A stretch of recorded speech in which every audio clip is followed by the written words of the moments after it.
boy stands for break boy. Some people say it stands for Bronx boy. The boys that would go down to the break of the record. Sometimes during the climax of the song, you get this piece where all the drums start kicking in, and that's what you call the break. The classical b-boys would get down, wait for this particular part of the record, and then they would get down to it.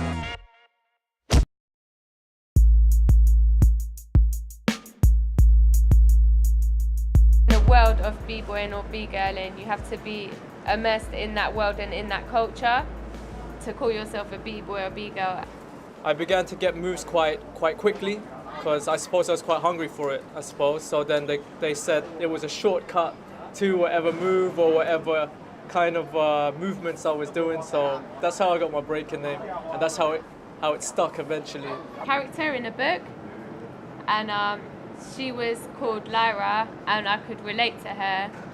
So from there, my name just came B-Girl Lyra. You know, when you earn your b-boy name, it's kind of like a badge.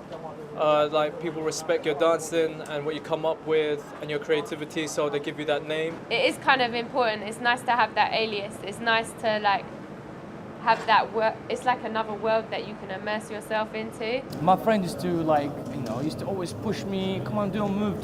Come on, Will, dance, Will, dance. And I was like, oh, no. I was embarrassed a bit, you know.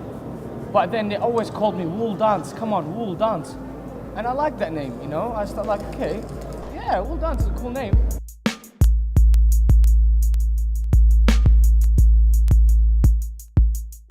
I saw Flash Dance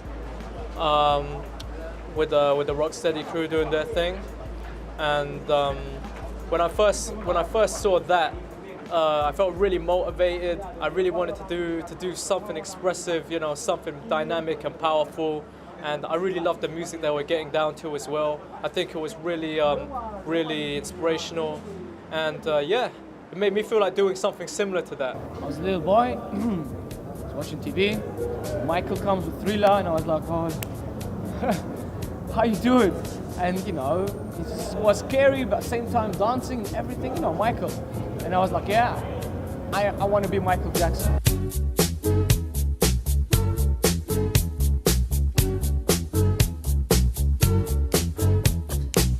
She was more like a beauty queen from a movie scene.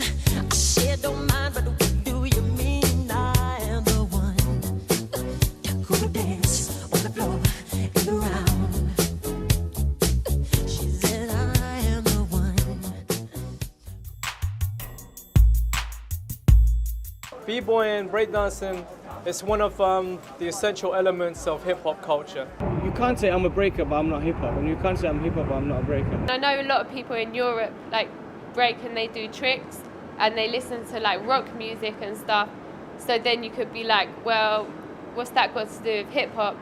Because breaking has got its own culture, and then it's got the culture where it's evolved from hip-hop. So you can look on it in two ways. No, you don't do hip-hop, you be hip-hop. You actually represent the graffiti, represent the rappers, represent the DJs, represent the breakers. This is hip-hop, the four elements.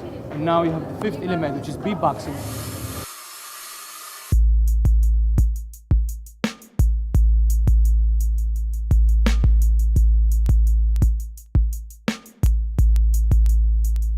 I think there's a lot more confusion and controversy going on about hip-hop culture. It used to be the people's expression.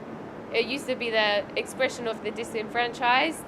So every individual, when they express themselves, has something different, original and unique because it is them. The culture exists, but then people can't articulate it as much anymore. Because like, you know, most people, they identify hip-hop as being rap. There's many people. Some people say, this is 50 Cent. What you're doing is 50 Cent. It's like, what do you mean by what you're doing is 50 Cent? What, rapping or dancing? Not dancing. And I'm like, when did you see 50 Cent doing a hat spin? When did you see 50 Cent doing a wave? If they knew truly, they will see a point in there and they will learn. But they don't know because they grow up in a society where there's all really straight up commercial. There's nothing really background, you know, history. It's the voice of the underdog, you know, that's true hip-hop culture to me. You know, you don't have to wear bling bling and all that. I mean, like, to be honest with you, I mean, if you wore that stuff, you know, around my area at the time, you know, you would get robbed. I mean, They don't know this. They just grow up and they see Eminem on TV. Oh yeah, I gotta dress like Eminem. I gotta have that beanie. I gotta have this. Yeah, and they look at themselves in the mirror for about an hour just to look like a gangster who actually steals and sells drugs and kills and whatever. gang culture existed for centuries. You know what I mean? Regardless of hip hop, you know. But it was these poor kids that were in gangs that that invented a better culture for themselves called hip hop. I think people are beginning to just misunderstand that. This hip hop, this old dancing, DJing, graffiti comes from a peaceful way. It comes from getting the kids and the youth out of the street and work as a unity. If you know, we don't stay true to the history. That's why I think there's a lot of emphasis being placed on the history of hip hop culture, regardless of what generation you're in. You know, because history is the one thing that keeps the essence, that secures the essence of any movement, of any skill.